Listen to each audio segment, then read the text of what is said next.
Buenas noches.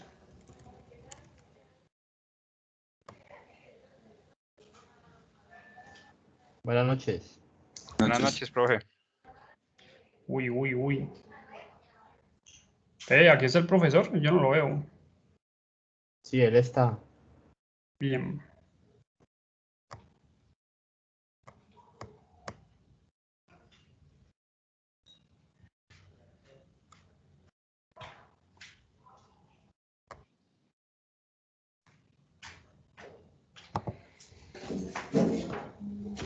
No, nos hizo quedar muy bien.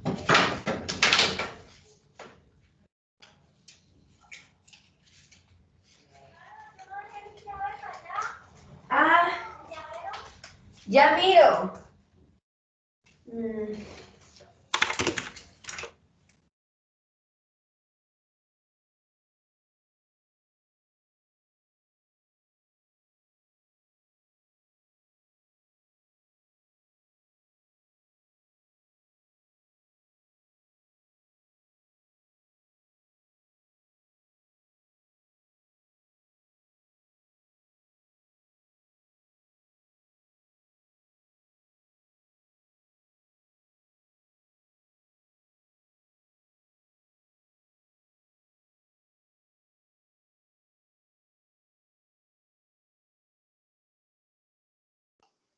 Hola a todos. Buenas noches. Hola, profe.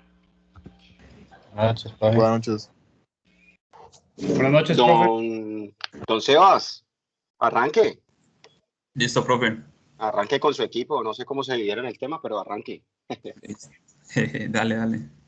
A ver, lo que el compañero va a hacer es hacer un buen recuento detallado de lo que se hizo en el primer corte a nivel de la implementación del ambiente de calidad preventivo, para que puedan ver, digamos, una manera bastante simple, intuitiva, fácil y rápida de hacer el ejercicio. ¿Listo? Entonces, dale, Sebastián, para que comiences con tu equipo.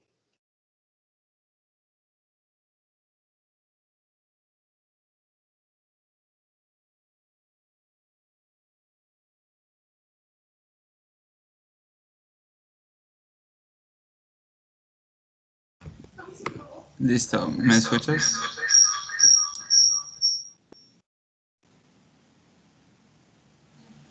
Sí, se ve la pantalla y te escuchamos.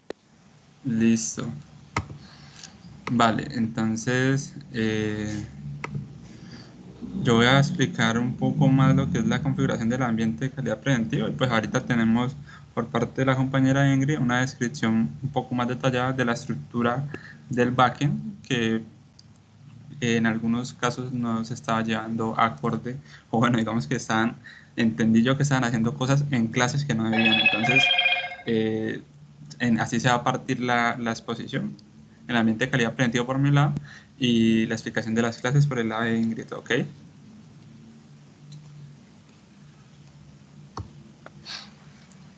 Vale, bueno, arranquemos haciendo una revisión de lo que sería el pipeline, que aquí prácticamente es donde reside en su mayoría nuestro ambiente de calidad preventivo. Para nosotros, para nuestro proyecto que está en JDK 11, hicimos uso... Compañero. Sebas, Contame. te ve la pantalla. ¿Ya no se ve? Se queda solo enfocando En el ningún Teams. momento la Solo estamos viendo el Teams, no estamos viendo tu contenido. Mira.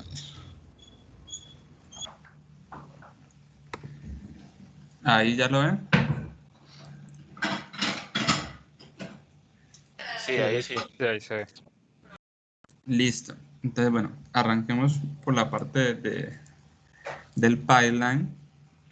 El proyecto que se construyó es un proyecto en Java 11.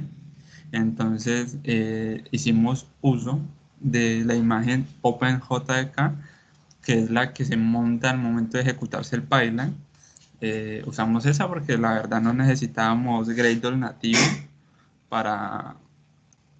o una imagen con el Gradle directamente para ejecutar nuestro script. Quiero que en estos momentos vean o lean. Aquí tenemos una propiedad del pipeline que hace referencia a las definiciones. Y en esta, bueno, dentro de este se puede almacenar lo que son los cachés y los pasos. De los steps, sepan que hay unos steps que son en paralelo, otros steps como este que se llaman uno a uno. En este caso, la manera de despliegue que se usa requiere que primero ocurra el upload S3 antes del deploy. Entonces, por eso no se usa un step parallel. Adicionalmente también porque antes de poder pasar a desplegar y todo, hacemos revisión de los tests. Si estos no pasaran, pues ni siquiera llegaríamos a poder subirlo. Ahora entrando más en detalle, revisemos lo que es el paso de integración continua. Como se definió en un momento, la integración continua hace referencia a poder construir esa unidad desplegable y que todo funcione bien. Ese es el paso, poder construir la unidad desplegable. Aquí, a esta integración continua, se le suma el análisis estático de código con Sonar Cloud. Entonces, esta etiqueta name, no es nada más que un nombre con el que se va a ver reflejado en el repositorio. Ahorita paso al Bitbucket y se los muestro. Estos cachés que se declaran aquí, uno es el del Sonar, que toma en el proyecto, cuando se configura, él genera unos archivos, por así decir, una información. Esa información se almacena en ese caché de Sonar, que posteriormente, cuando hacemos el Gradle build Sonar Cube, esa información se toma y se dispara, por así decir, se le envía al Sonar Cloud para que la analice. Algo que tienen, no sé si todavía no lo tengan claro, los pipelines en cuestión son ejecutores de scripts. Realmente lo que hacemos aquí lo podríamos hacer a pie, podríamos tirar en la consola los comandos. Nos tocaría hacer unas variaciones, incluir los tokens del Sonar, pero podríamos hacer el despliegue igualmente. Entonces, ¿eso a qué se refiere? Que ustedes realmente lo que hacen en el pipeline es llevar esas ejecuciones, esos códigos que usan normalmente a algo automatizado. ¿Qué es el Chmod más X Gradle? Es la asignación de permisos a este archivito. Ese archivito lo ven aquí. ¿Qué pasa? Cuando se monta la imagen Docker por primera vez, este archivo no tiene permisos. Entonces, ¿qué pasa? Si ustedes no hacen este comando, pues simple y llanamente él no va a poder ejecutar esta tarea. Esto es un concepto de permisos de Linux que es importante. Digamos que si tuvieran la oportunidad de trabajar de entrar a una instancia S2 con Linux montado y suben por primera vez su proyecto, podrían notar que el Gradle W igualmente allá está sin permisos. Entonces, si ustedes quisieran hacer un despliegue entran por SH a la instancia, bajan su repositorio y van a construir, pues se van a dar cuenta que el Gradle no tiene los permisos y que tienen que hacer este paso.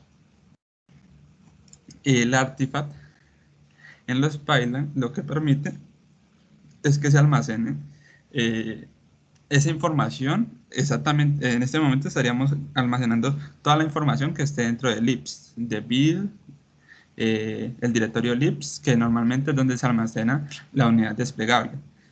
Ese artifact se puede descargar desde el repositorio, se puede usar en otro step y demás. Esto ya es un poco más a lo que nosotros como grupo tenemos configurado para el despliegue. Nosotros para el despliegue hacemos uso de una herramienta de AWS que se llama CodeDeploy. Y CodeDeploy tiene, digamos que una estructura que por medio de subir la aplicación a un bucket S3, él puede tomar esa información de ahí y llevarla a una instancia ES2 preconfigurada por uno para que tenga, en este caso, el OpenJDK11 para que pueda correr el proyecto. Entonces, para este step que se encarga de subir este proyecto a ese bucket de S3, se hace uso de un pipe. Los pipes son scripts ya, por así decirlo, generados por la comunidad de Bitbucket, que te simplifican todo el proceso. Aquí lo único que te pide es que suministres unas variables y le indiques qué comando quieres realizar. Definas el archivo que vas a guardar en él y una versión. Es lo único que te define. Antes de eso, que noten, esto es otro ejemplo de que los scripts son solamente ejecuciones de comandos del sistema. La imagen OpenJDK11 no viene con el zip, por lo tanto requiere una instalación previa a poder hacer la compresión del proyecto. Entonces, los comandos apt-get y el apt-install del zip. El update es para, pues, actualizar todas las librerías de apt-get y el zip es para instalar únicamente esa propiedad, esa característica. Quiero que noten que aquí yo hago una compresión, bueno, hacemos una compresión donde únicamente almacenamos el archivito jar, nuestra unidad desplegable, almacenamos el aspect.yml, un archivo que requiere la configuración del code deploy, y tenemos un install app sh. Ahorita les procedo a mostrar estos dos para que vean qué información contienen. Adicional, o sea, cuando ya se ha hecho la compresión del proyecto, lo único que hacemos es usar el pipe, como les había mencionado, se pasan las variables, se define el comando, en este caso como queremos es subirlo al S3, el pipe dispone del comando upload. Y aquí otra variable más donde le definimos hacia qué S3 lo vamos a enviar. El paso de despliegue requiere, es algo más simple, ya no tenemos unos scripts ni nada, porque ya nos hemos encargado de subir todo al S3. En ese momento lo único que hacemos es decirle al code deploy, vea, hay un proyecto que tiene este nombre, hágame el favor y desplieguelo en la unidad, en el S2 que ya está configurado. Entonces, en este caso pide unas variables, en estas requieren más, pide lo que es el deploy group, el application name, y también pide el S3 bucket. A diferencia del step anterior, el comando es el deploy. Aquí pues ya son configuraciones de que espere hasta que haga el despliegue. Aquí le pasamos la misma versión label que hayamos definido en el momento de subirla. Y decimos que ignore si esto falla, si se detiene por alguna razón. Y aquí le definimos qué pasa si estoy haciendo el despliegue y ya existen los archivos allá en la instancia. Pues que los sobrescriba para poder cargar las nuevas características. Bueno, vean que arriba se definieron 3 steps. Pero donde yo los ejecuto realmente es en el pipeline. Yo en el pipeline defino hacia qué ramas lo van a usar y qué pasos quiero que use. En este caso, para la configuración de nosotros, tenemos integración continua en la rama de develop, pero únicamente despliegue en la rama master. Asimismo, pues si estuvieran ustedes pagando por tiempo ahí en el Bitbucket, podrían configurar que cada rama del desarrollador tuviera su conexión al Sonar para que estén revisando que sus despliegues, cómo van. Pero entonces, tengan en cuenta que ustedes pueden definir cuántos pasos quieran arriba y acá definen en qué rama se van a llamar y en qué orden. Porque importa, si ustedes cambian el orden de esto, y ponen deploy primero, pues lo que van a lograr es que falle porque, o bueno, de seguro se despliega, pero se despliega la versión anterior.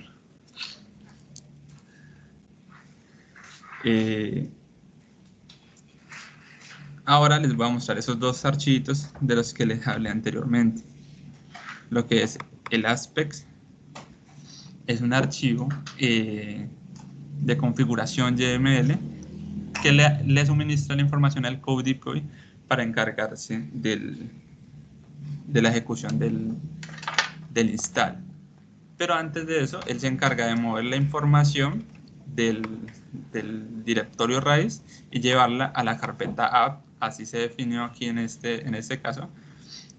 Y decimos que una vez haya movido la información, queremos que cuando la aplicación se inicie, estos hooks, hay más hooks, hay unos de pre-install, hay unos de post, o sea, tienen una variedad. En este caso, para nosotros, la necesidad nada más radicaba en el momento que se iniciara. Entonces, cuando se inicia la aplicación, le pedimos que nos ejecute este SSH. Entonces, veamos SSH. ¿Dónde estás? Aquí. En este SSH se le definen unos comandos. Aquí le estamos diciendo, vea, vaya y baje todos los procesos de Java, ubíquese en el directorio app, dele permisos a esa unidad desplegable y ahora póngala a correr, pero no guarde el log. ¿Qué pasa? Cuando hacen uso del Node-RED, pues se queda guardando el log, lo que les almacenaría información en el disco y lo que les terminaría consumiendo. Como no es el caso de nosotros, la necesidad de almacenar los logs, en este caso hacemos uso del dev null y así evitamos que se nos llene el disco duro que tenemos en la instancia ES2. Algo adicional dentro del ambiente de calidad preventivo es el Jacoco.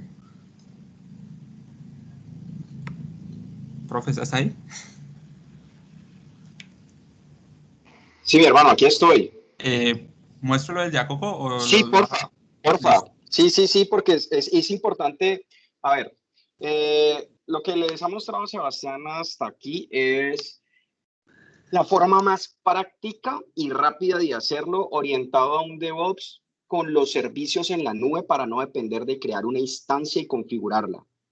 ¿Cuál es el modo más difícil y más a la antigüita? A la antigüita, como no habían servicios que nos permitieran hacer una gestión de la infraestructura como servicio sin la necesidad de interactuar con el sistema operativo, pues nos tocaba volvernos unos duros de Linux. Más o menos lo mismo que ustedes vieron ahí, crearlo en scripts y darle una orden por conexión SSH para que ejecute los scripts allá arriba.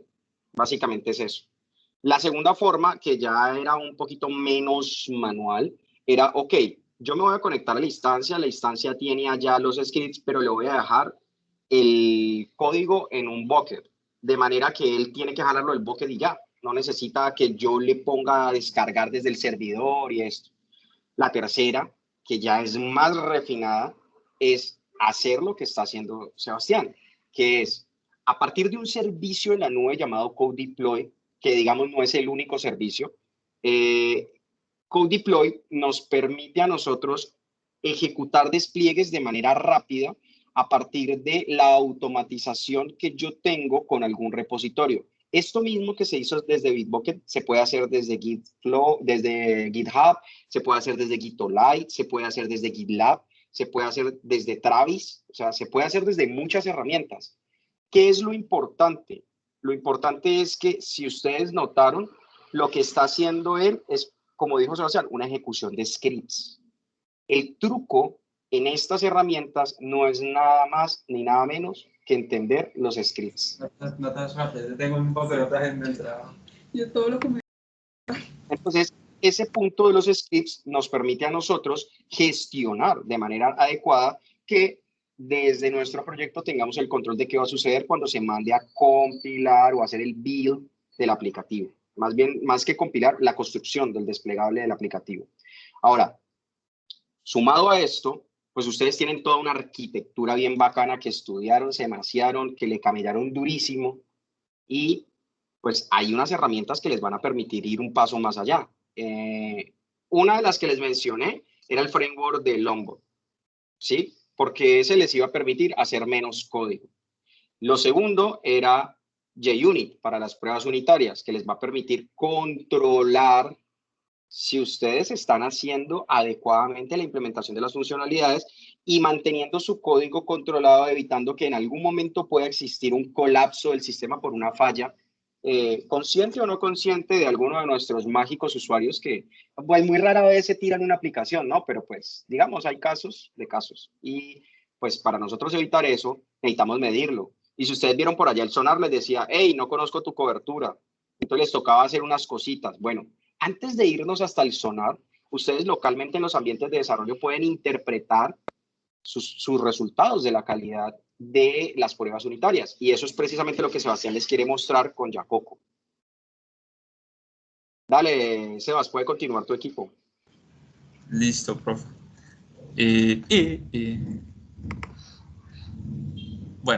Bueno. Bien, pues, para poder configurar ese Jacoco, hay que entrar directamente al Build Grader. Primero, hay que adicionar este plugincito, el plugin de Jacoco. ¿Listo?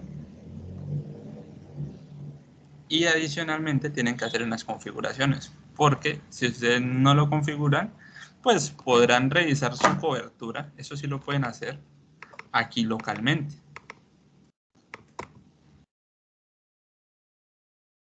A ver. Ahí, denme un momento, ya les comparto dónde es. Ahí están viendo la pantalla. Sí, señor. Listo, muchachos. Si ustedes instalan el mero plugin, de seguro van a poder ver su cobertura aquí local. Y eso es todo. Si van a tirar el sonar, les va a seguir saliendo cobertura en 0. ¿Qué pasa? El Jacoco requiere una configuración para poder exportar esa información. Y esa configuración se define aquí, en el método, por así decirlo, aquí en la declaración Jacoco y en la Jacoco Test Report. Aquí se define qué versión del Jacoco se va a usar y dónde va a estar el directorio donde se va a construir. Como vieron, está dentro de build, en un directorio llamado Jacoco. Esa es la información para que nos guarde, nos genere los archivos en este directorio. Pero lo que nos permite, o bueno, lo que a la final permite subir esa cobertura allá al sonar es este pedacito. Es habilitar el reporte del XML, que es el archivo que luego toma el sonar para la cobertura. Entonces, aquí les doy el tiempo para que al menos tomen el pantallazo de lo que van a necesitar para terminar de configurar su sonar, los que no tengan la cobertura configurada. Vean que esto que se configuró se pone dentro de unos pasos del test. El test llega y ejecuta su JUnit, pero aquí se le dice, vea, cuando se esté finalizando, genere los reportes del test de Jacoco. A nivel observación, pues, de los conceptos que el profesor nos ha brindado, tengan en cuenta que la cobertura debe estar siempre mayor a 80, sería como lo ideal. Entonces, para los que en ese momento aún no sepan cómo funciona la cobertura, la cobertura trata de la capacidad que ha abarcado tus tests respecto a tus servicios, a tus controladores, porque esos también entran. Entonces, tú puedes llegar y haces un solo test, pero con un test tal vez no estás abarcando todos los escenarios, entonces tu cobertura no es la adecuada. Aquí les presento, les muestro un poco de los servicios que se testean en esta clase, que es la Service Implement. Entonces, si en estos momentos vamos acá a revisar el Jacoco, nos vamos a Service Implement, entramos a Service, pues nos damos cuenta que aquí hay 3 servicios que no han sido testeados. El resto están 100%, pero estos no. Entonces, eso afecta la cobertura. Si ustedes le dan clic, él les va a permitir ver más detalladamente qué es lo que está pasando. Entonces, con esto, ustedes ya saben qué es lo que le hace falta testear y asimismo pueden adicionar los tests que necesiten para subir la cobertura. ¿Qué pasa? Cuando comienzan a escribir servicios con mayor complejidad, donde ya tenemos muchos condicionales, pues cada condicional va a ser un test que tengan que poner para poder abarcar ese escenario. Deben tener en cuenta que los tests deben abarcar el escenario bueno y el escenario malo. Porque si ustedes testean el escenario malo y su sistema se rompe, pues quiere decir que les hace falta algo en el código para que sea un código, pues, al menos robusto a esa necesidad. Que no se vaya a explotar con cualquier mínimo error que pueda pasar, un error de envío de petición, algo así.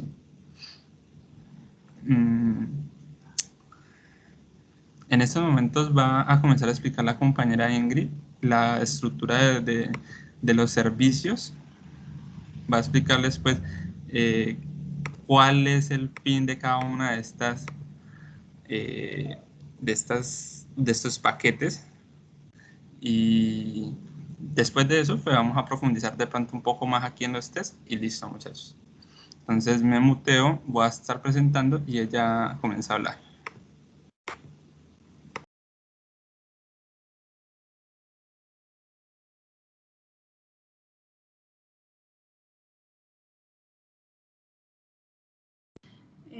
Hola.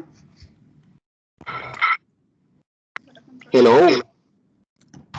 Bueno, nosotros, nuestra estructura la comprende un controlador, un modelo y un repositorio y un service. Esto pues representa un modelo vista controlador. Bueno, la carpeta de controller, lo que se quiere como la finalidad que tiene es como exponer los servicios, y pues en este se escribe la lógica, sino que, espérate. Este es el encargado de exponer los servicios, y en este se describe la lógica y que se usa en los servicios de la capa lógica. Entonces allí pues lo que vemos es que nosotros, esa es la estructura que debemos tener. Nosotros debemos escribir nuestro tipo de petición dependiendo de lo que se haya creado en el servicio. O sea, si nosotros creamos una petición de registrar, nosotros sabemos que esa petición debe ir por un POST. Entonces nosotros creamos nuestro método POST y pues lo que ya requiere el servicio para exponerse en la web. Listo. Entonces en la parte del modelo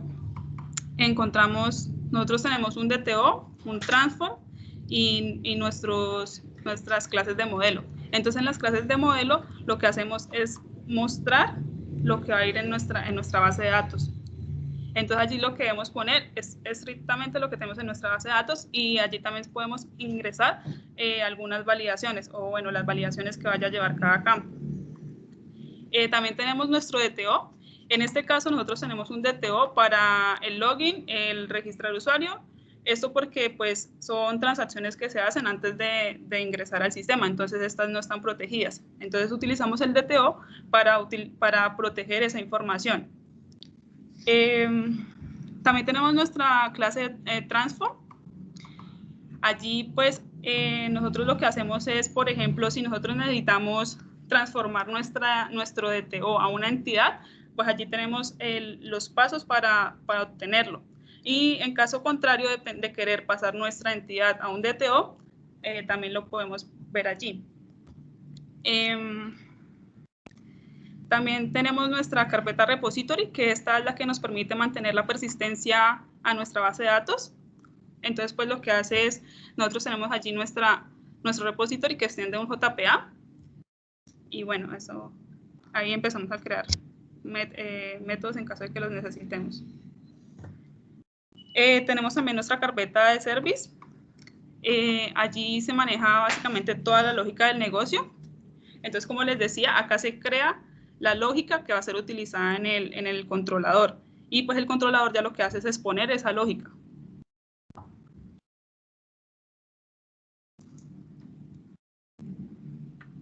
Bueno, eso era todo por mi parte.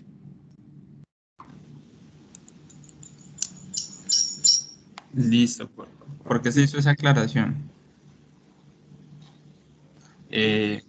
Porque es muy importante que, mejor dicho, cada paquete tiene una responsabilidad y debería ser única, por así decirlo.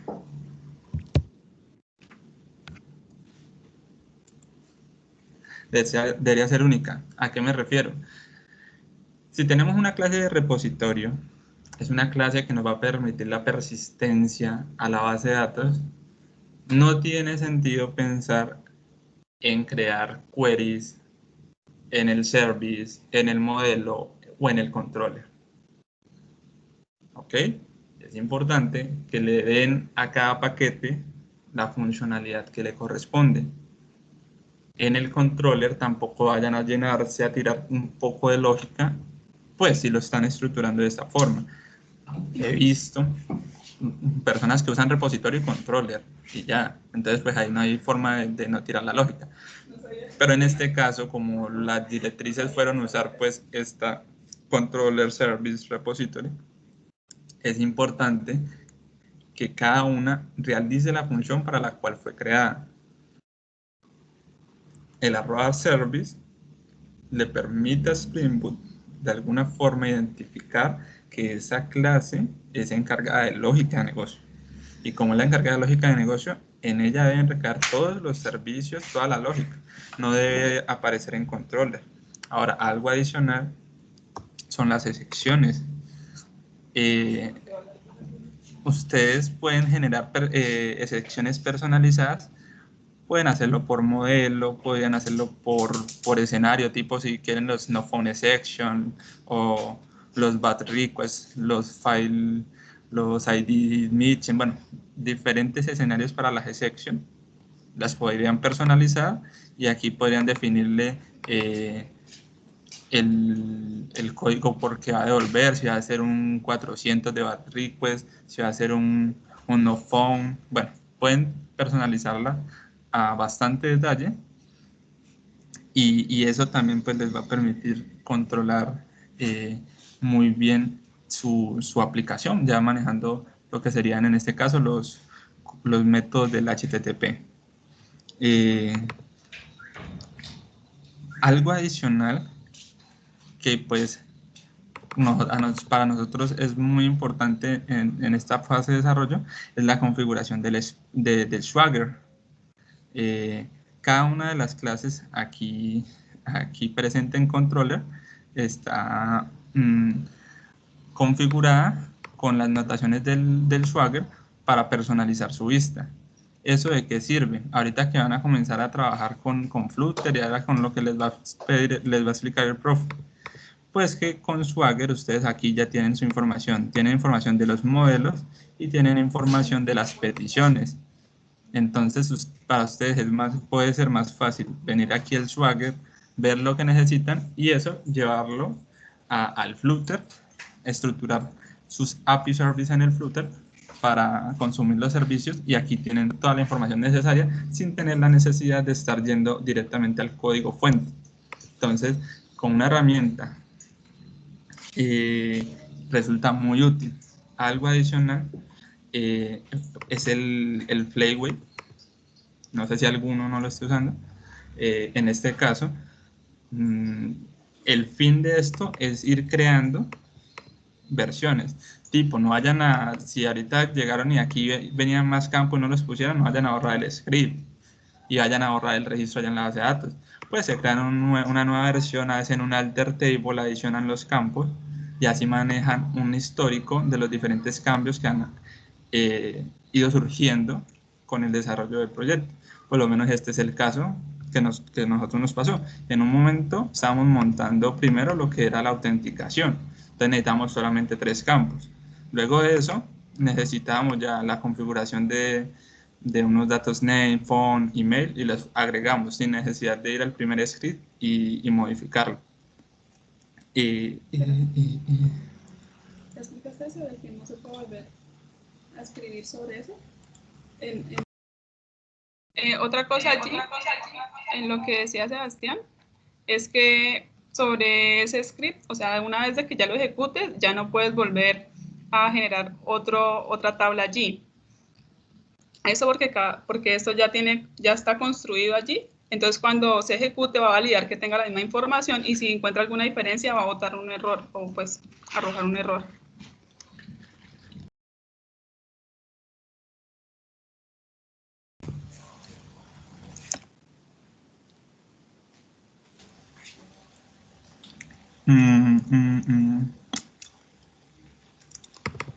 Bueno, voy a darles una breve explicación de los test unitarios que se están realizando o que nosotros realizamos en este caso para nuestro proyecto.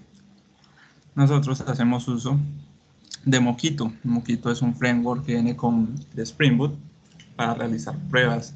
El concepto de mock o los mock objects son objetos que simulan el comportamiento de la clase que se mockea. Entonces, miren, para este caso, este es el caso más complicado. Vamos a un caso sencillito de repositorio. En este caso, tenemos un service implement que inyecta un repository para persistir los datos.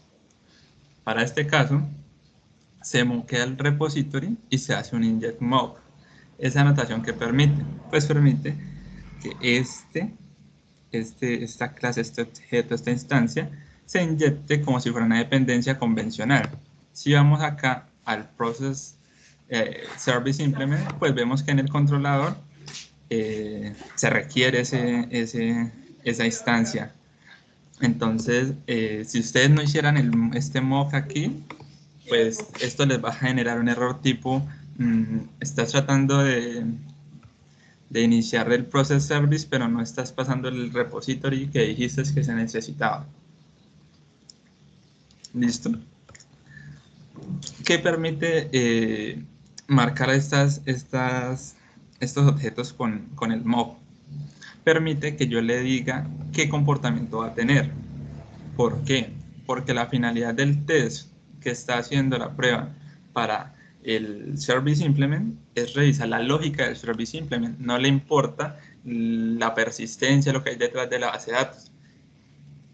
A él le importa únicamente la lógica que recae en este. Entonces, aquí se le define un comportamiento. Cuando yo use el repository en la acción save y reciba cualquier process, devuélvame este process. Y este process es solamente un dato de prueba generado por un process factory.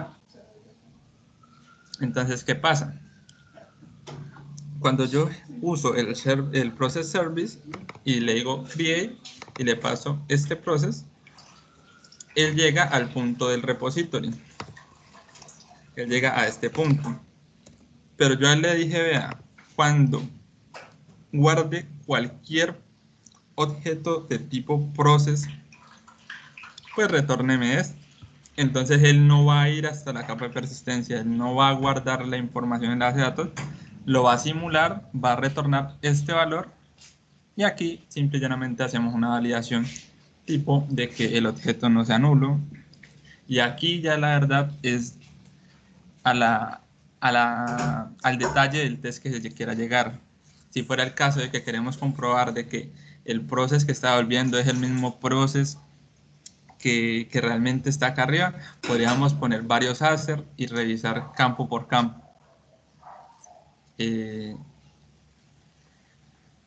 Noten este caso, el caso del update. El caso del update requiere primero validar si el objeto existe y luego hacer el guardar. En este caso se definen dos when, el comportamiento para el find y el comportamiento para el save, y hacemos la prueba. Esta es una manera simple, considero yo, porque hay unos mocks más manuales que luego se hacen más largos, más tediosos. Esta es una forma de hacer tests muy fácil, la verdad. Recordar siempre, si van a usar este tipo, hacer esta anotación. Esto lo que permite es que la clase corra con el soporte de Mockito. Hay otras anotaciones para los tests, como el Spring Boot Test, y ahora no recuerdo otras, pero las he llegado a usar, que son ya con tests diferentes. Entonces, por un lado esta parte, yo creo que sí. Aquí hay un caso del delete. El delete es ese escenario que se comporta de forma diferente, ya que cuando se moquea, el delete no funciona de la misma manera. Entonces, mira, aquí le hacemos la primera validación y es busque por el ID. Pero si venimos acá, realmente la lógica dice delete by ID. ¿Qué pasa? Pues lo que está detrás de ese delete by ID es primero buscar si el objeto existe.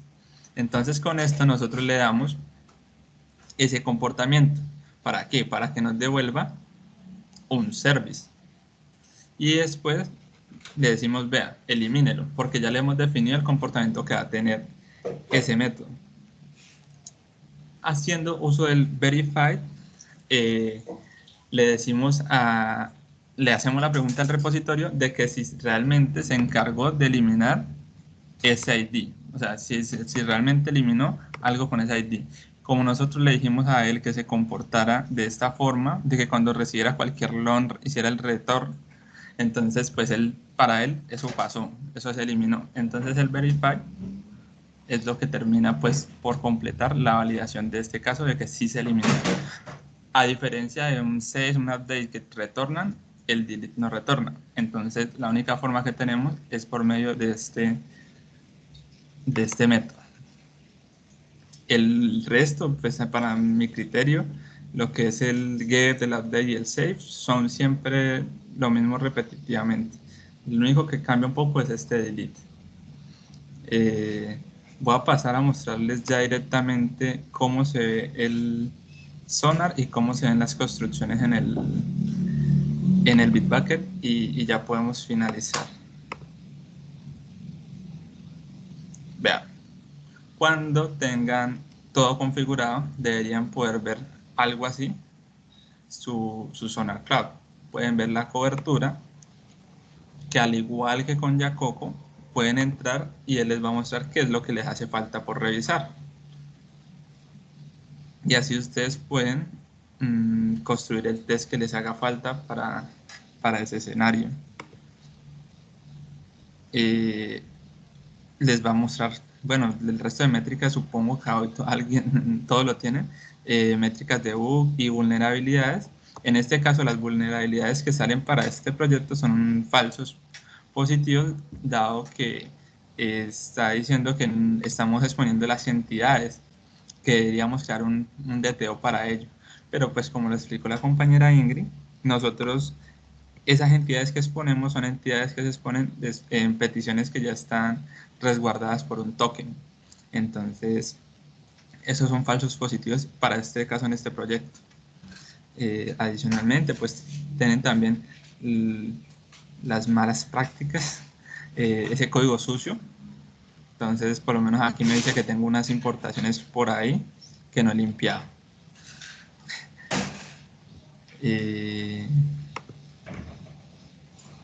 Si configuran el sonar para que se dispare por varias ramas, pues aquí van a poder ver la cantidad de ramas que hayan configurado y que se hayan construido al menos una vez en el pipeline.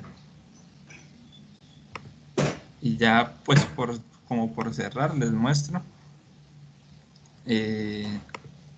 así se ven los steps. si se acuerdan de los nombres, había uno que decía build, el otro upload repository to Bitbucket y deploy AWS. Aquí pueden también ir viendo los pasos que realiza, y en ese caso, como no genera ningún error, pues la parte satisfactoria. Para este proyecto nada más tenemos el ambiente de producción directamente. Entonces usamos, cuando hacemos la configuración, creo que eso no lo mencioné, hacemos uso del apartado producción. Pero también está el test o el staging. Si aquí hay alguien que quiera, digamos, montarse tipo unos despliegues en Heroku para test y tienen el de producción en AWS, pues podrían configurar las diferentes construcciones.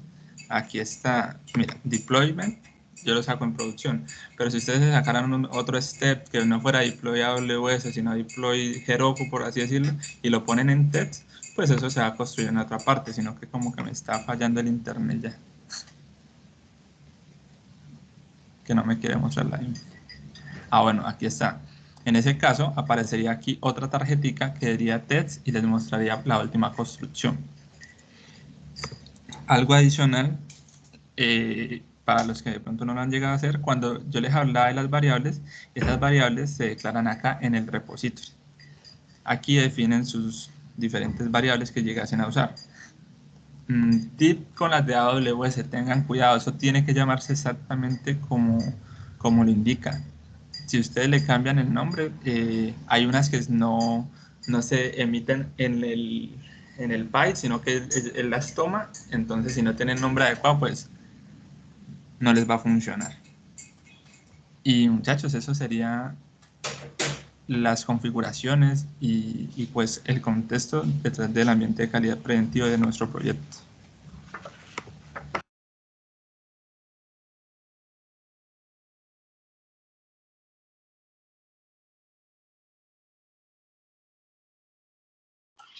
Dudas, preguntas, inquietudes.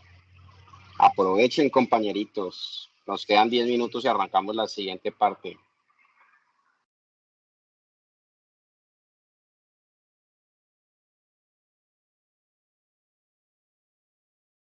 ¿Ninguno? ¿Puedo configurar un quiz y hacerlo y todos full?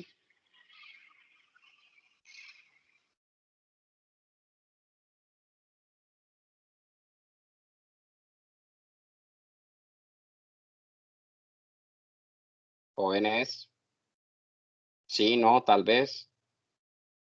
Por mi parte no, profesor, la explicación del compañero fue muy clara. Sí, profe, igual.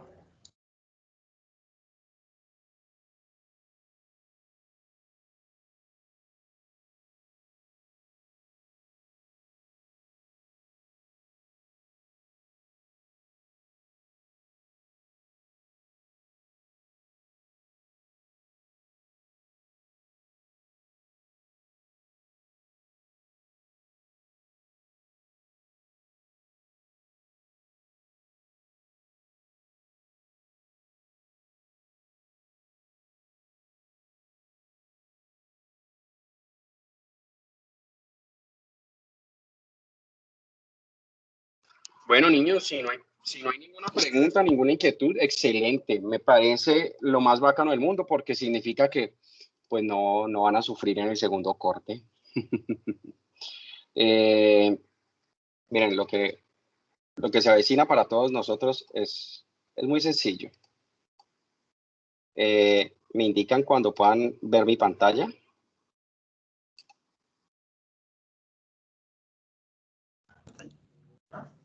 Parece que ya. Aparentemente, ¿cierto? Le tienen paciencia, que yo no sé qué pasó con esas actualizaciones de Windows que hicieron un desastre y el sistema operativo está súper lento hoy. Entonces, me tienen paciencia allí. Pero mientras tanto, les voy a escribir el esquema del segundo corte. Es súper sencillo, miren.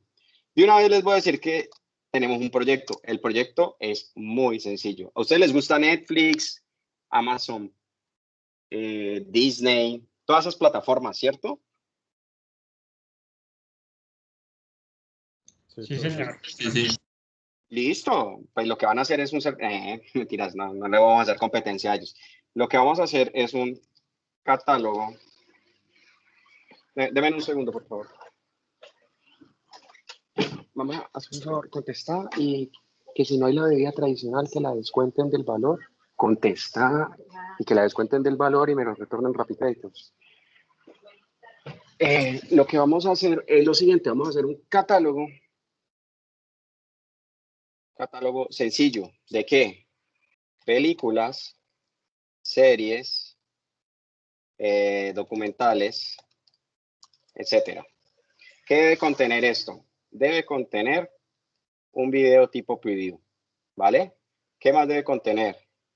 El nombre de la película, serie, documental, etcétera. ¿Qué más debe contener? Una reseña. ¿Qué más debe contener?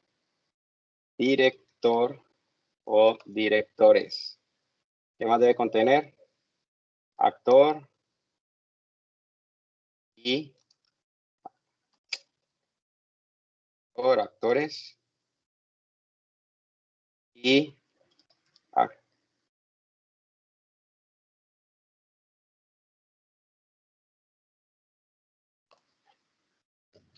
actrices. Debe contener además imágenes.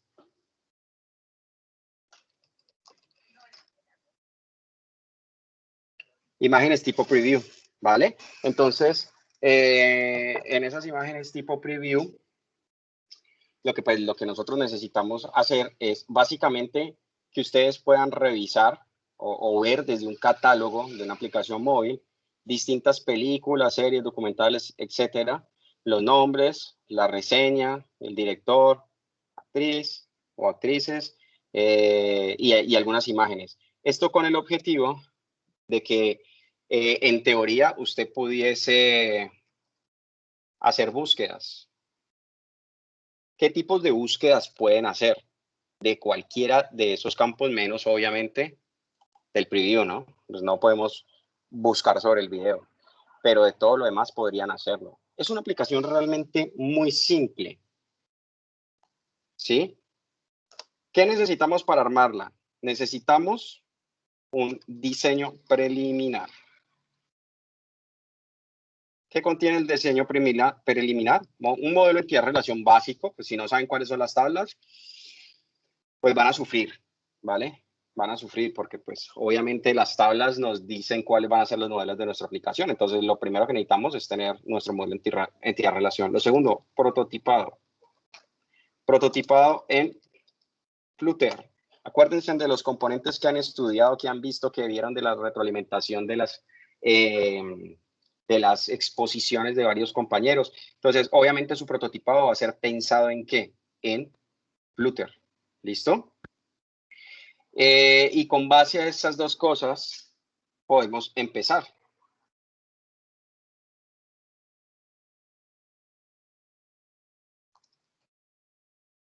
El patrón a utilizar va a ser el Business Logic Component, pero ojo, completo. Completo. ¿Qué quiere decir completo? Ahorita vamos a revisar de nuevo lo que vimos en un inicio, que era el repository y el API Service. ¿Qué necesitamos incluir? Ojo, si aquí ya está el completo, necesitamos incluir un repository que contiene las promesas de los API Services. Obviamente necesitamos crear nuestros API Services en las tecnologías que ya utilizaron. Es decir, la idea es que ustedes utilizaron ya Spring Boot, utilizaron Flyway, Swagger, ¿sí? Y JPA.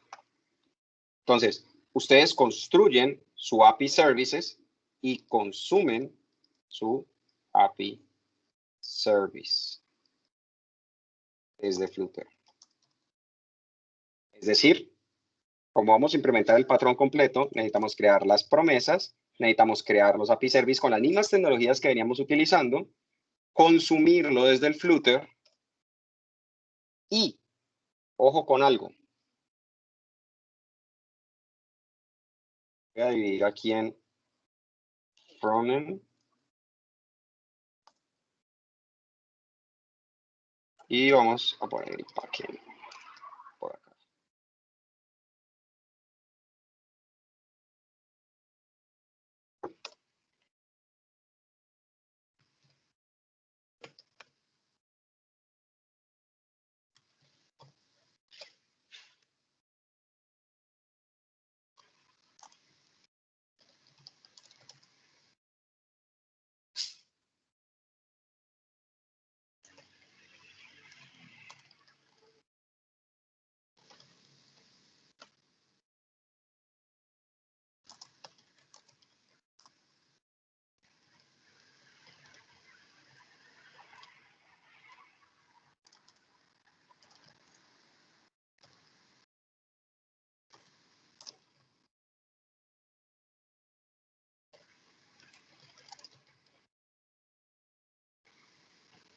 Ojo, del lado del backend, ¿qué tenemos? La construcción del API Service con las mismas tecnologías que ya teníamos. Se le agrega Jacoco, se le agrega Lombok, JUnit Test con cobertura del 80% mínimo, Bitbucket para versionamiento, integración continua, despliegue continuo, o sea, el pipeline, lo que ya saben hacer, despliegue a AWS con Code Deploy de los servicios y medición de Sonar. Ojo, aquí en Sonar las métricas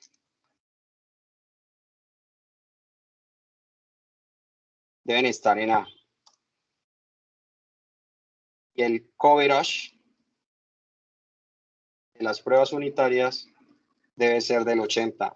Pilas, se van a dar cuenta que puede aparecerles que Sonar les aparece un punto menos que en Jacoco. Entonces, importantísimo. Coverage de ambos debe ser mínimo 80. ¿Listo? Ténganlo muy presente. ¿Vale? Desde este lado, pues sencillo. El frontend va a utilizar el blog completo, repository con promesas y consume el API Service. Ahora, los bonus del ejercicio. Quienes quieran ir un paso más allá y disfrutar de la gran experiencia que tiene este proceso, hay algo muy bacano.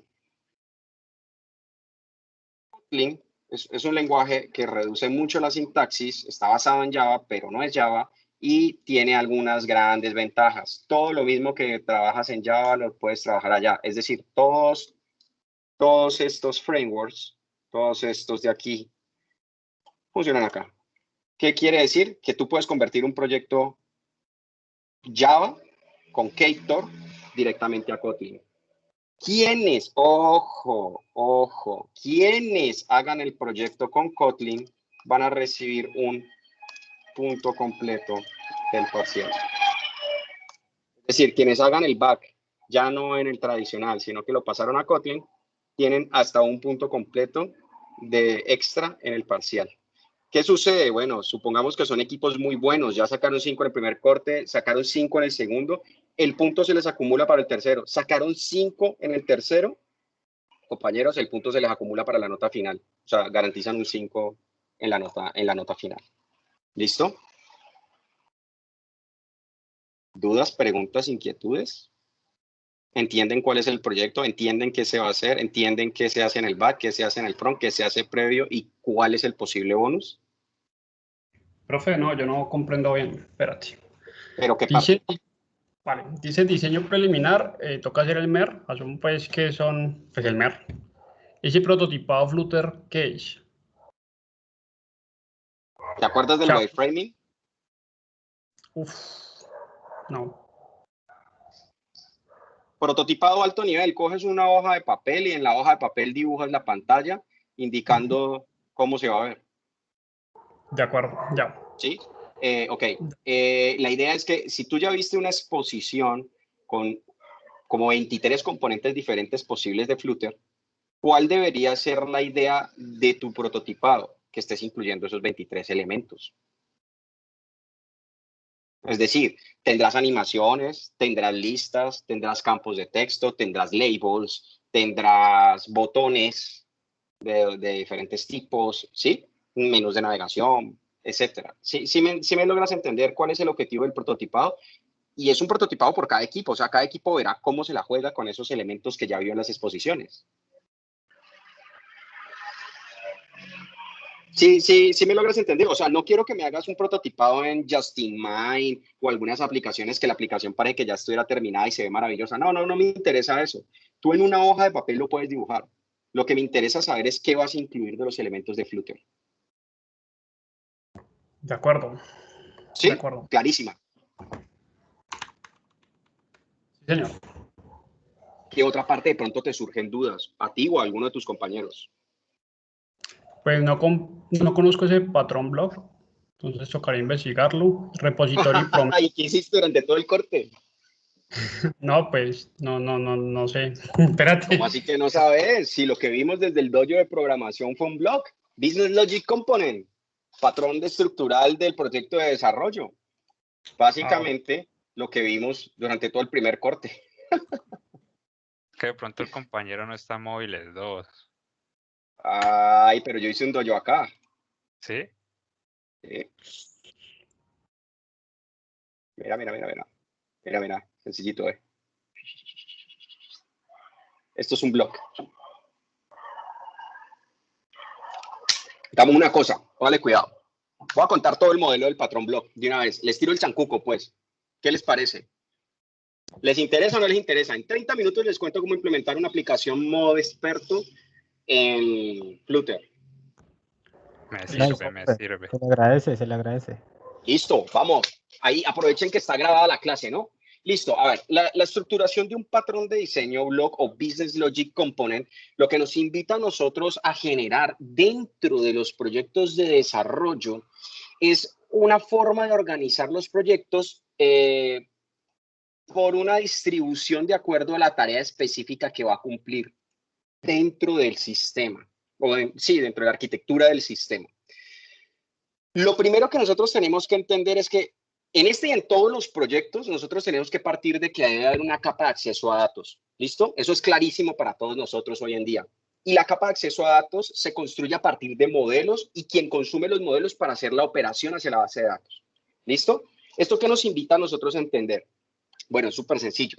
El modelo es una representación de la tabla que existe en la base de datos. ¿Sí? Básicamente lo que nosotros denominamos una entidad o una tupla la representamos en un modelo o entidad, pero a nivel de las clases de programación. ¿Por qué se realiza esto? Pues para no tener que ir a preguntar a la base de datos, vemos qué columnas y tablas tenés de esto que me van a mandar para yo poder saber qué es lo que te va a mandar. ¿No? Ya tenemos una estructura y esa estructura, cuando nosotros la implementamos, nos permite controlar, ¿listo? Nos permite controlar cómo se va a manipular la información dentro de un sistema. ¿Listo? Básicamente, pues en Flutter es muchísimo más sencillo que como ustedes lo hicieron a nivel de programación en Java. Y van a notarlo. ¿Por qué? Porque miren lo fácil que es definir un modelo en Flutter. Defino una clase, le doy el nombre de la clase, los nombres de las clases en Flutter empiezan por una letra en mayúscula, y le defino los atributos. Vean. Sí, los atributos. Estos atributos son como a mí me da la gana llamarlos, porque después yo me encargo de mapearlos, pero ¿en dónde? En el servicio. Yo acá no tengo un acceso directo a los datos de la base de datos. Yo lo que voy a armarme desde la aplicación móvil es un JSON, donde le voy a empaquetar la información en el JSON y se la entrego como me la está esperando. ¿Quién? El servicio. Entonces yo no me tengo que complicar. Miren, defino los atributos. Truco que yo les doy. Llamen los atributos igual en ambos lados. ¿Para qué? Para que sea más fácil encontrar el match cuando estén haciendo el JSON. Es un truco. Ahora, ustedes se preguntarán, ¿yo puedo definir en mis atributos objetos? Sí, claro. Miren, por ejemplo, aquí yo tengo un objeto de tipo document type. Y si voy y le doy clic a este señor, ¿qué es? Es otro modelo. Perfecto. Acaban de ver cómo se hace llamado de modelos dentro de modelos. Lo que usted por allá les tocaba con el one-to-many, ¿alguien peleó con eso en alguno de sus proyectos en Java? Pues acá es más sencillo, simplemente llamo un objeto dentro de otro objeto con la definición de él y listo. Esta es la definición de atributos. ¿Qué le debo hacer después de eso? Hacer un constructor con todos los atributos. Bueno, tristemente no existe una etiqueta como la de Lombok que me permite evitarme este código, pero hoy en día sí se evitan el this, ya que en el código nuevo no necesitan colocar el this. O sea que literalmente definen estos nombres, los pegan, les colocan los atributos, los tipos del atributo y luego vienen y pegan esos nombres acá, y listo, ya tienen el constructor. De ahí necesitamos crear dos métodos. Bueno, digamos que dos métodos principales. Los métodos principales que yo necesito siempre en un modelo son el from.json y el to.json. O sea, lo que obtengo del JSON lo mapeo a este modelo o lo que tengo se lo mando a un JSON. ¿Listo? Son dos métodos súper fáciles. ¿Por qué? Porque el mismo Google ya te dice cómo hacerlos. En la documentación oficial está. Básicamente un to.json usando... ¿Alguien sabe qué es esto? ¿En programación? ¿Cómo? ¿Una función de flecha? No. Va más allá. ¿Alguien conoce el concepto lambda en programación? Expresión lambda, sí. Eso es un lambda. Una lambda. Eso es lambda. Y lo bacano es que me ahorra muchas cosas. Estoy haciendo una definición ya directa. Miren, lo que le digo es que este señor lo que me va a hacer a mí es esto. Lo que está aquí adentro. Va a buscarme la etiqueta dentro del JSON que va a armar. Me va a buscar una etiqueta que se llama DNI, ¿sí? Y le va a pasar, ¿qué? El atributo. La etiqueta que llame name, le va a pasar el name. Y miren, si notaron esto, hace lo mismo. Excepto, ojo, excepto, en donde tengo objetos. Porque donde tengo objetos, le tengo que pasar, miren, si es un registro, le tengo que crear un método de registro. Si es una modificación, pues no lo tengo que pasar así, no le tengo que pasar el método de registro, funciona con un to.json normal. Pero ¿por qué le tengo que pasar a este señor aquí? ¿Cuál es la diferencia entre un registro y una modificación? La modificación me llena todos los datos, pero el registry ya tiene un ID y yo lo único que necesito guardar a nivel del modelo es el ID. Por eso, yo en estos métodos, cuando voy a hacer un registro, le tengo que crear un método alternativo que llame to.json.registry o to.json.toInsert, como le quieran poner, pero el objetivo es que aquí le pase un ID para no cargarme todo el objeto, porque no necesito enviarle todo el objeto. Con el ID, él ya sabe allá cómo operar con su llave foránea. ¿Sí? ¿Lo pillaron? ¿Lo pillaron por qué se hace ese truquito para hacerlo más simple el código y más fácil de manejar? Sí. Listo. Y ahora el to.json. Vamos. Bueno, ya con este vieron el to.json. Ahora el from.json. Pues más simple todavía. Imagínense. Lo que voy a hacer es un parseo.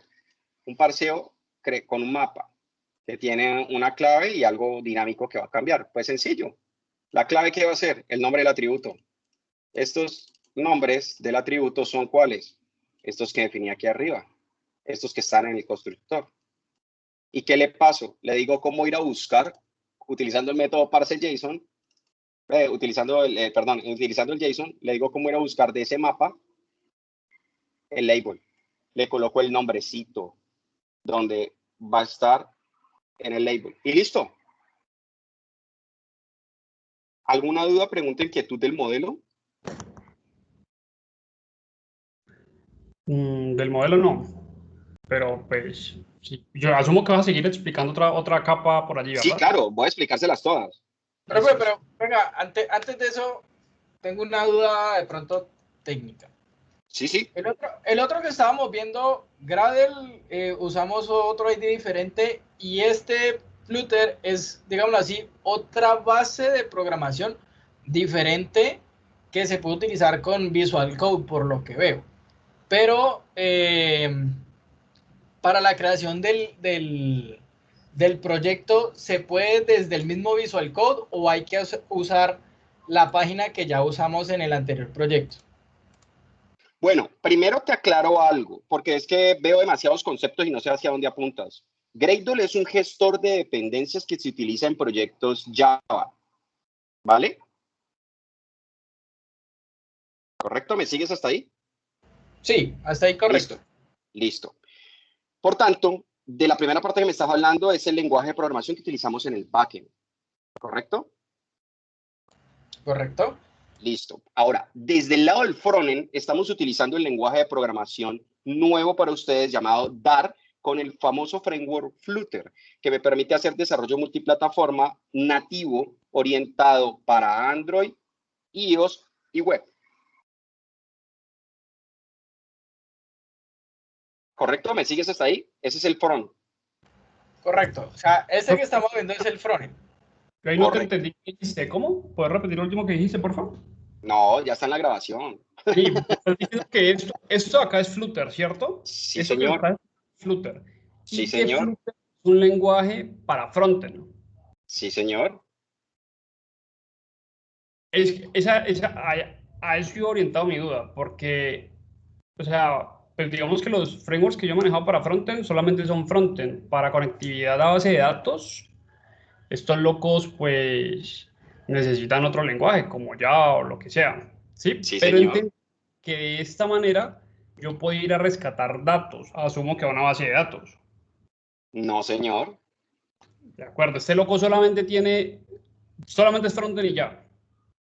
Tiene pantallas brutas. Literalmente pantallas brutas. ¿Ustedes se acuerdan cuando hicieron esto? Cuando hicieron su Swagger y decían, ay, mira, yo tengo un método aquí, lo más de chévere que este método cuando lo invoco me genera un JSON de esta manera, ¿sí? Sí, señor. Si yo tomo este JSON y me lo traigo acá, yo tengo la información acá, pintada, lista, para que yo la muestre en una pantalla. Estamos trabajando micro backend, micro frontend.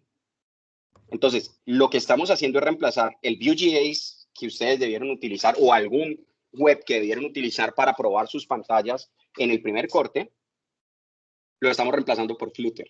¿Por qué? Porque me interesa que vean cómo se consume una aplicación tipo industria hoy en día desde una aplicación móvil de una manera más rápida y que puedan hacer desarrollo en paralelo. ¿Qué significa desarrollo en paralelo? Pues miren, tranquilamente el equipo se puede dividir en este momento back y front. ¿Qué necesitan para conectar el back y el front? Lo que les estoy mostrando en pantalla, ¿cómo se llama? Los datos. Sí, JSON. en JSON, exactamente. Lo que necesito definir y construir entre mis dos sistemas es el JSON que voy a pintar, porque ese JSON que voy a pintar es el JSON que va a ser común para lo que recibe el back desde el front y para lo que el front recibe desde el back. Entonces, ¿por qué razón yo necesito, ojo, por qué razón yo necesito construir modelos desde una aplicación móvil? ¿Por qué creen, después de lo que les acabo de decir, que necesitan los modelos?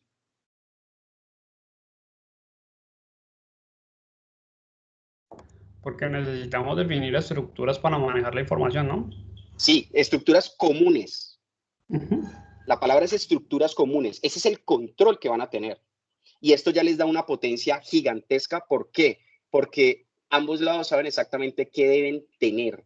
Y ambos lados deben empezar construyendo el modelo y exponiendo la información como la van a trabajar desde ambos lados. O sea, ambas partes del equipo están integradas en ese aspecto. Saben desde el modelo qué es lo que tienen que hacer. ¿Listo? Listo, ¿Me profe. siguen hasta aquí?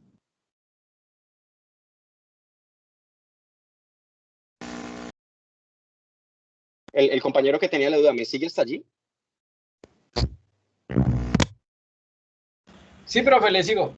Listo. Ahora, ¿qué es lo interesante de este modelo? Lo interesante de este modelo es que las pantallas son de un consumo mínimo de recursos, por lo que van a ver a continuación de esto, y es que yo la lógica no la tengo dentro de la aplicación móvil. Hago un consumo, un servicio externo, ¿y qué hago? Espero que eso algún día me responda. Mientras tanto puedo seguir operativo, pero espero que algún día eso me responda. El que está moliendo por allá la carga para traerme la información con su conexión a base de datos y todo lo demás es el servicio.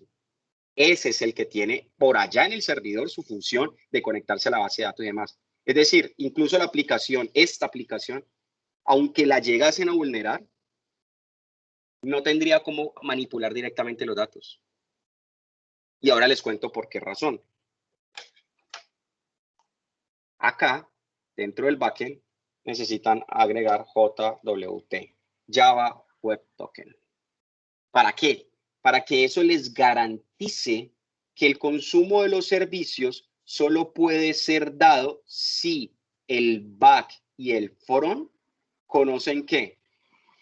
El token de comunicación entre ambos, ¿vale? Ese es el punto extra de la seguridad. ¿Quién lo maneja? El back. El back lo genera, se lo entrega a este sistema y este sistema lo sube a sesión y lo mantiene en sesión por un tiempo, ¿vale? Ahora, miren lo simple que es el modelo. El modelo es repetitivo. Quiere decir que ustedes perfectamente, teniendo su modelo entidad-relación, pueden iniciar construyendo todos los modelos de su aplicación, todos los que necesiten. ¿Listo? ¿Qué les recomiendo? Si ustedes tienen varios módulos o lo quieren organizar de una manera fácil de hacerle seguimiento, pues separen los módulos. Sepárenlos, creen carpeticas y dentro de las carpeticas colocan los módulos que necesitan y listo. En el ejemplo de la aplicación que están viendo, que es de historias clínicas, van a ver que aquí yo tengo separado por los tipos de módulos que hay, los modelos específicos. Ahora, estos modelos son consumidos por la aplicación en distintos puntos, ¿vale? Lo principal que yo debo tener en cuenta es que estos modelos me permiten encapsular la información. Ojo, me permiten encapsular la información que necesito generar en la transacción. Como la mayoría de las operaciones que se manejan aquí son operaciones tipo CRUD. Por ese motivo, los servicios que ustedes exponen se llaman servicios tipo entidad, según SOA. Y esos servicios tipo entidad no requieren implementación de DTOs. La implementación del DTO se da cuando usted necesita manejar algunos elementos del modelo, no todos. En este caso viajan todos porque necesitan manipular la información completa, ¿vale? Ahora, ese modelo lo voy a explicar cómo lo manipula el resto de la aplicación. Miren, existe, digamos, a nivel del concepto de repository, acá también existe el nivel de repository, ¿sí? Para nosotros el repository desde Java era nuestro DAO. Nuestro DAO es el Data Access Object, el objeto que hacía el acceso a los datos. O sea, finalmente el que tenía, ¿qué? Los queries, ¿sí? Pero como nosotros acá no manejamos queries, ¿qué necesitamos nosotros? Necesitamos alguien que nos maneje cómo van a ser las peticiones. Y esta clase es una clase muy sencilla. Ignoren por ahora esto del Manage Token. Ahorita se los detallo. Pero desde el lado de la clase, lo único que necesito definir es de manera final un elemento u objeto que voy a construir que se llama API Service. ¿Qué es un API Service? Es quien contiene los llamados a los servicios externos, ¿vale? Es quien contiene los llamados a los servicios externos. Cuando lo defino aquí, de esta manera, lo puedo utilizar. ¿Cómo lo voy a utilizar? Ojo con algo. Este señor trabaja a base de promesas, utilizando la palabra future, ¿sí? Miren, es una clase abstracta. Representa un delay, una demora, un retraso. En otras palabras, va a ser como nuestra inyección de dependencias en este caso. ¿Por qué? Porque cuando nosotros no hemos invocado este repository, todavía este método de la clase API Service que yo quiero utilizar no existe en memoria. Y esto es un punto muy importante. ¿Por qué? Porque significa que desde el bloque es donde yo llamo a este señor repository, yo trabajo con una definición de una promesa, no con la instanciación de la clase y el método para poder ser llamado. ¿Qué quiere decir eso? Que a partir de esta definición que yo le estoy dando aquí y usando el lambda, yo puedo decirle, mire, cuando usted invoque este señor que se llama getUserByUsername y le pase estos dos datos, el nombre de usuario y el token de sesión, a futuro le prometo que existirá una clase, un objeto de una clase, un objeto real que va a tener el método y necesita esos dos datos para funcionar. Quiere decir que antes de esto no necesitas saberlo. Si estás trabajando a nivel de código, no necesitas saberlo. Si acabas de compilar, no necesitas saberlo. Solo en la petición te voy a decir quién es. Y este método estas promesas las definen por cada uno de los consumos que vayan a hacer. Miren, consultar, crear, actualizar. En este caso, las historias clínicas no tienen eliminar, aparte de eliminar un paciente, que nos hace un proceso en cascada. De resto no tienen eliminar. En el caso de ustedes, pueden tener eliminar, si lo desean, no hay problema. Un catálogo, no hay problema en eso. Estas promesas ya nos van a hacer un llamado específico a otra clase. Y esta clase es la clase divertida. Esta es la clase que hace que el consumo de los servicios externos, o sea, el llamado a estos señores que están acá en el Swagger. ¿Qué defino? Puedo utilizar el modelo con un nivel de privacidad. Esto significa private. Y con este señor yo puedo manejar datos, ¿sí? Entonces, miren, por ejemplo, ¿qué sucede? Yo puedo tener una lista de todos los pacientes. ¿Qué requiere esa lista? Ah, pues necesito el token de sesión nomás. ¿Por qué? Porque yo debo validar que ese token esté activo. Si el token está bien, no tengo problema, permito hacer la consulta. Si no, la rechazo. Miren, definí una lista de pacientes. Bueno, este objeto API Response, ahorita se los muestro, es un modelo propio que yo creé, lo mismo que el error API Response. Pero básicamente lo que le estoy diciendo a este señor es que dentro del API Response lo inicialice con un estado de respuesta 0 para que esté limpiecito y cuando el servicio me responda, pues yo le pueda decir cuál es el estado real de respuesta, un 200, un 400, o sea, los tipos de errores que ustedes definieron desde allá arriba. Luego le defino una URI, ¿sí? ¿Y esa URI qué es? Esa URI contiene la dirección del servidor y el método que voy a consumir. Miren, en este caso, si yo le digo a este señor que me muestre la URL Authority, es mi dirección del servidor de Amazon, ¿sí? Y miren que contiene acá, tiene la ruta base y tiene el nombre del método que voy a llamar. Ojo con algo, miren acá la ruta base, /API HC. Quiere decir que este señor es /API /HC/patient/all. ¿Dónde lo puedo verificar?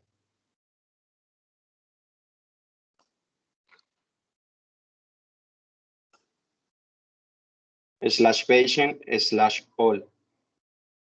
La dirección y el API base.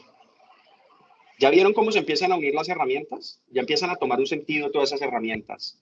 Ahora, esto que yo hago aquí es simplemente para definir la ruta donde voy a invocar. ¿Qué tengo que armar? La petición. Y la petición se arma súper simple. Toda petición va por HTTP, en este caso porque estamos consumiendo servicios REST. Le digo el método que voy a consumir. En este caso es un GET. Le paso la URL y tiene un header y un body, ¿sí? En este caso, este header que manda es única y exclusivamente el bidder. Tiene un authorization header y un bidder. ¿Este bidder qué es? Es la variable donde va mi token de sesión, ¿vale? Y todo esto me arma la petición. Me arma la petición. Este es el consumo. Estoy yendo a consumirlo por allá afuera, el servicio, y me traigo la respuesta. Y la guardo en una variable de tipo respuesta. Para hacer que después, hacer un JSON decode de esa respuesta, extrayéndole el elemento que contiene o que guarda la respuesta dentro del body. Ya con esto, yo ya puedo obtener también el código del estatus y pasárselo a mi API Response. Y ya puedo, en el caso más complejo, porque los otros son más simples, en el caso más complejo, decirle, ok, listo, vamos a llenar esa lista. Si mi estado es 200, quiere decir que todo funcionó bien. Si todo funcionó bien, cójame este REST body, esta variable, que ya tiene decodificado el JSON. ¿Y qué me va a hacer? Ah, pues sencillo. Hágame un for each hasta el tamaño del archivo y lléneme, mientras recorre el JSON, lléneme el listado de pacientes. Ojo, utilizando el método patient from JSON. Miren, acuérdense que por acá teníamos varios métodos. teníamos el toJSON y el fromJSON. Aquí, con esta fábrica, estamos convirtiendo en objeto todo lo que viene dentro de estas etiquetas. Estamos llenando los atributos con estas etiquetas. Por eso aquí es tan sencillo llenarlo. Y al final me retorna el listado de pacientes y lo mete dentro del API Response. Ahora, ¿qué tiene mi API Response? Ustedes estarán diciendo, bueno, ¿y este man qué creo acá? Bueno, pues para yo no ponerme a pelear con cada respuesta de manera manual, lo que hice fue crearme un objeto, un modelo. Y ese modelo que contiene el estado de la respuesta, un mensaje y el objeto. Constructor, fromJSON, toJSON. Y listo, sale para pintura. ¿Qué me interesa de aquí? Estos tres principalmente. Código de la respuesta, mensaje que viene asociado y el objeto que contiene la respuesta. Asimismo, pues si hay un error, debería existir un modelo que me permite generar el estado, un timestamp, el tipo de error, el mensaje y la ruta en donde se originó. Y con base a eso, determinar cuáles son. Si es un 500, cuál fue la data que se envió, y si es cualquier otro, pues que él me devuelve los datos desde el servicio. Y con eso yo puedo capturar el error y saber exactamente cuál es el error y pintar lo que a mí me interese el error. Ahora, ya conocen el modelo, conocen el repository y conocen el API Service. ¿Qué significa esto? Pues en teoría, por cada modelo principal de su modelo entidad-relación, tendrían una clase de modelo por cada una de esas entidades de la base de datos, tendrían un solo repository para toda la aplicación y tendrían un API Service por cada grupo de operaciones asociadas a ese modelo. ¿Qué quiere decir? Que en este API Service yo me encuentro todo el CRUD más los métodos adicionales que yo necesite o quiera implementar. ¿Sí? Teniendo en cuenta que les expliqué, digamos, el más complejo, que es la consulta. Si lo miran, por ejemplo, con un insert, miren lo sencillo que es.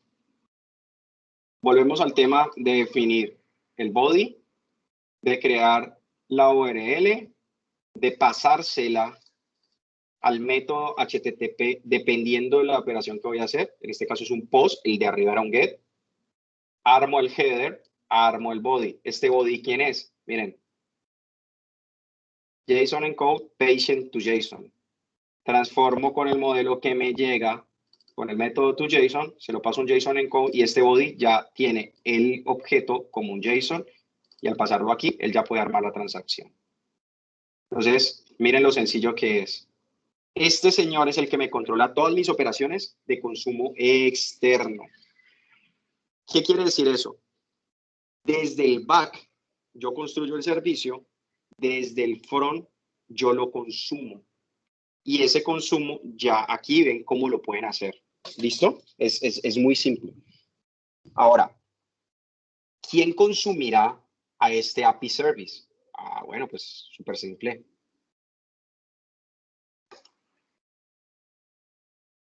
Un blog. ¿Qué hace una clase blog? Yo creo que, vengan, yo les miro a ver si no está muy enredado el blog. Patient blog, eso. Aquí, para seguir con el mismo hilo del patient y que no se me vayan a enredar. ¿Qué contiene un blog? Ok, nuestros blogs son las clases de lógica de negocio. Entonces, recapitulando. Model, repository y API Service son mi capa de acceso a datos. El model representa la estructuración de los elementos que voy a manipular, igual que en el back e igual que en la base de datos. El repository representa las promesas para trabajar con inyección de dependencias dentro a través de promesas. Quiere decir que yo no conozco la implementación, sino únicamente en la petición. Mientras tanto, estoy trabajando con una promesa de que eso existirá cuando yo lo necesite.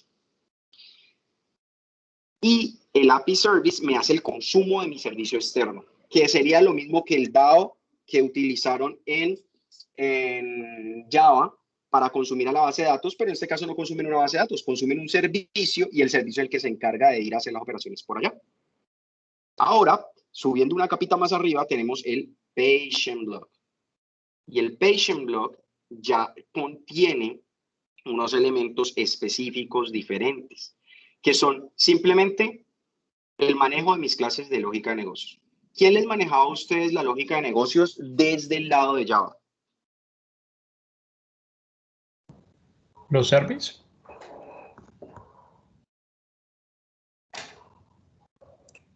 Profe. Opinión del compañero, me parece bien, me parece bien. ¿Quién más?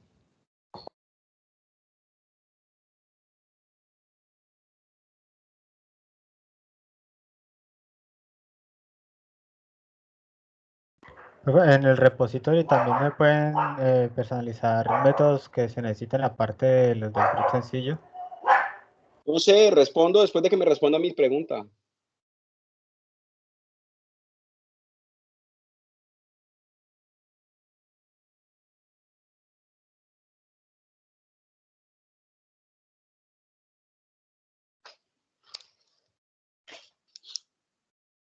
Niños, si no les interesan, sencillo, yo los dejo que vayan y averigüen esto. A mí me costó 3 semanas volverme desarrollador full en este lenguaje.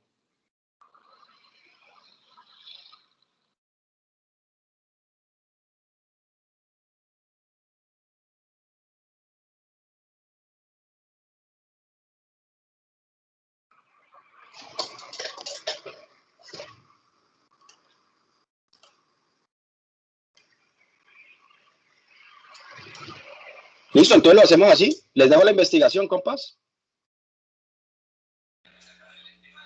No, profe. Pues es que no escucho retroalimentación de nadie. Hice una pregunta y no contestan. Por educación se contesta. Entonces, no sé, pues si voy a hablar solo, frescos, yo los dejo, investigan y para la próxima semana arrancamos presentando modelos, repository y API Service. Arranquemos por ahí.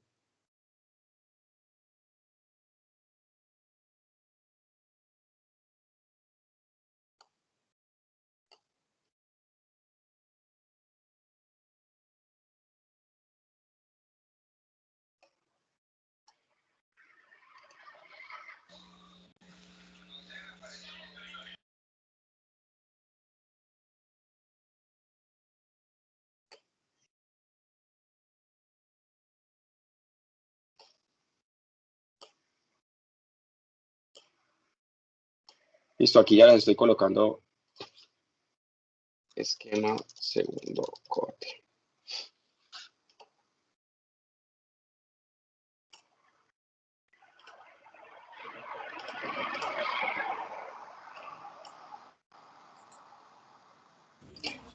Porfa, ¿me pueden verificar si dentro del Teams pueden ver esquema segundo corte con lo que hay? Sí, señor, ya se puede ver. Listo. Excelente, excelente. Denme un segundito que ya les dejo ahí la tarea investigativa.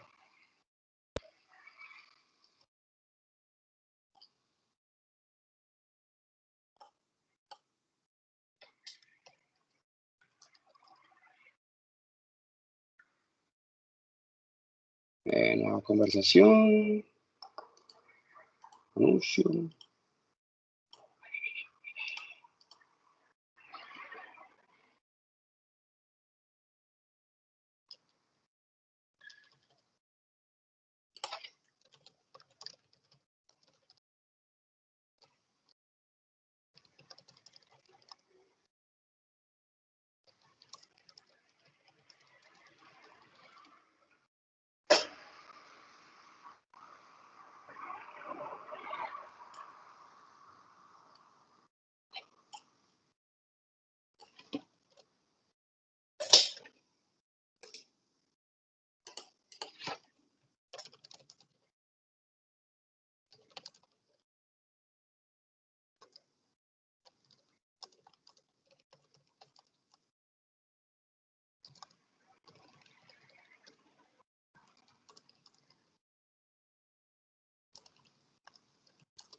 Compañeritos, ¿ustedes entienden el término arquetipo? ¿Saben qué es un arquetipo? Profe, no, la verdad no manejo el concepto. Vale, un arquetipo es cuando ustedes hacen, de acuerdo a un patrón de diseño, la implementación en el lenguaje de programación o en el entorno. Ejemplo, cuando nosotros vimos el modelo vista controlador para construir servicios REST, ese es nuestro arquetipo a nivel de diseño. Luego lo aterrizamos al lenguaje de programación, ¿vale? Cuando hablamos de un arquetipo funcional, quiere decir que en el lenguaje de programación yo le doy correr y él funciona y está de acuerdo a la arquitectura expuesta. ¿Listo? De acuerdo. Listo, profe. O sea, básicamente es echar como el repello sobre la arquitectura, basándonos claramente en la arquitectura. Es literalmente pasar la arquitectura al lenguaje de programación y ver qué corre en el lenguaje de programación. Ejemplo, ¿se acuerdan los servicios que hicieron en el corte pasado? Es exactamente eso. Hacer esos servicios, un primer servicio corriendo para garantizar que todas las tecnologías están configuradas, implementadas y corre o funciona y se puede desplegar. Listo, profe.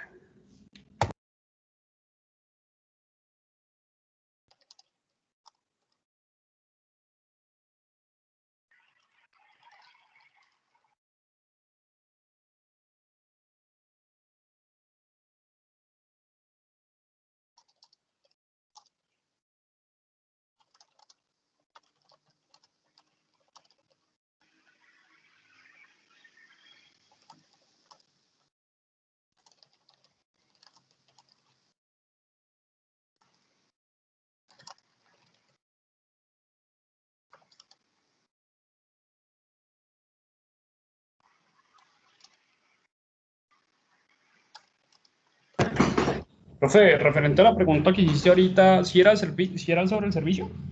Sí, sí, señor. Sí es. Listo, ahí les dejé la tareita. Como veo que no está productivo el dojo, prefiero no continuarlo. Entonces, ay, ¿esto sí se publicó? Ah, sí se publicó. Listo. Entonces prefiero no continuarlo, dejarles que vivan la experiencia de la manera divertida que nos toca a todos en la industria cuando no queremos ser colaborativos.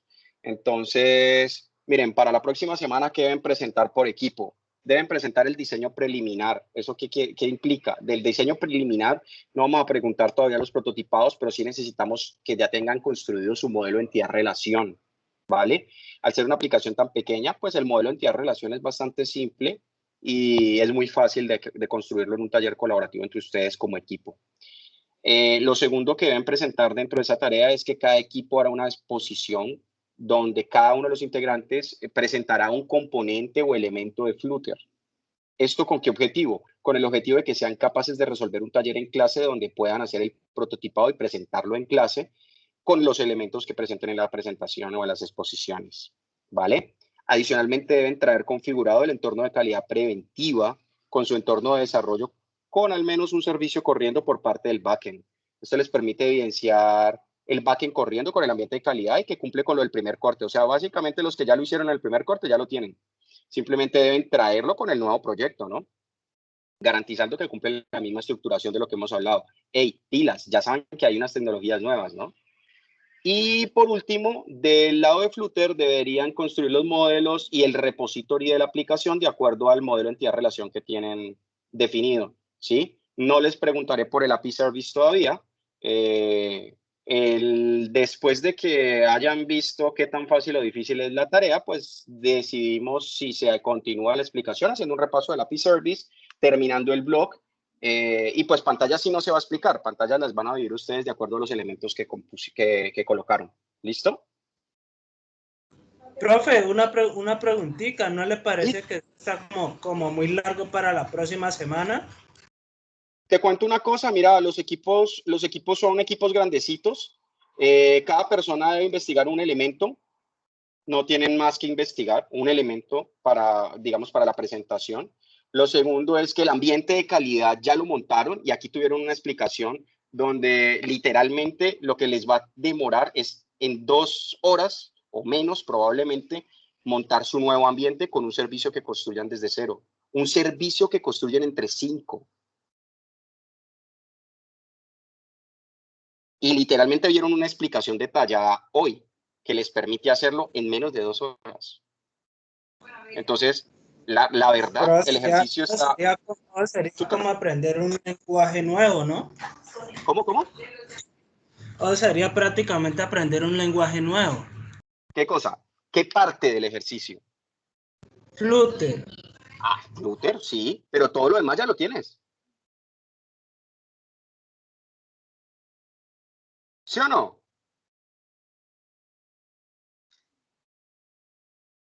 Dime qué parte del ejercicio no tiene del primer corte.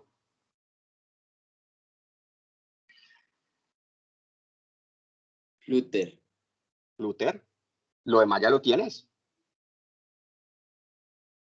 Y el compañero hizo un video buenísimo que pueden descargar y seguir para implementar ya Coco. Entonces, no le veo nada diferente a lo que ya hicieron del primer corte. Ahora, les hice una explicación detallada de model, les hice una explicación detallada del repository y les hice una explicación del API Service. No les estoy pidiendo el API Service. Y los models son exactamente los que ustedes construyan en el modelo de entidad-relación. Ahora, ¿cuántas tablas creen ustedes que salen en su modelo de entidad-relación?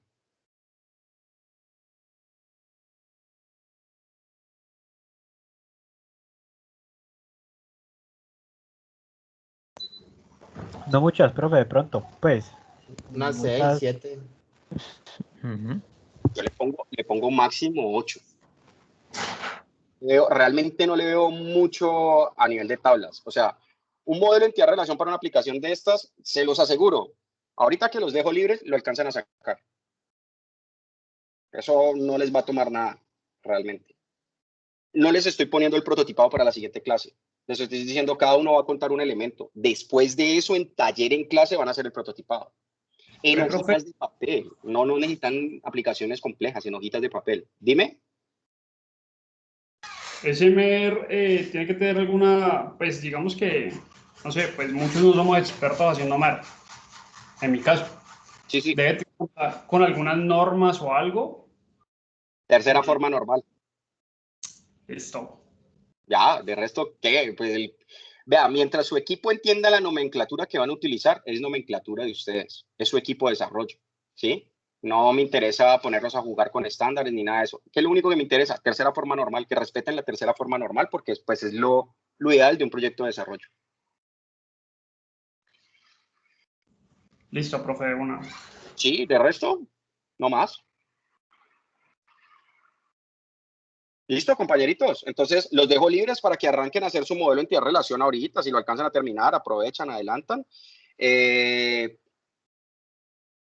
Y vayan pensando las dudas, preguntas, inquietudes que no les surgieron en el momento en que se les preguntó dentro de un dojo, porque cuando en un dojo no se participa, sino que solamente estamos dando una clase teórica y repetitiva, pues ahí se pierde el objetivo del dojo. Entonces, más bien los pongo a hacer una lectura y hacer una corrección sobre la lectura a partir de un ejercicio en clase. Y creo que así de pronto la dinámica cambia porque los veo muy pasivos a diferencia del primer corte. ¿Listo? Bombardeados. Listo, profe. Listo, niños. Los dejo para que trabajen en su modelo de entidad-relación. La grabación les queda en el Teams. Descárguenla. Esa primera parte que dio el compañero Sebastián vale oro. ¿Listo? Y pues obviamente ya saben, después de que hayan leído, investigado, revisado y todo, esos chats de WhatsApp, del Teams y del correo están abiertos, ¿vale? Utilícenlos. Puede ser una diferencia entre avanzar y no avanzar, ¿cierto, compañero Carlos Andrés Reyes? Comprobado, sí, señor. Listo. Entonces, los dejo para que continúen y reflexionen si el dojo les sirve o no les sirve y si en la próxima clase les interesa que lo retomemos o seguimos con un ejercicio así de comprobación de lo que ustedes mismos lean. Por acá un compañero escribió antes de cerrar la grabación. Listo. Listo. Confirmación. Bueno, compañeritos,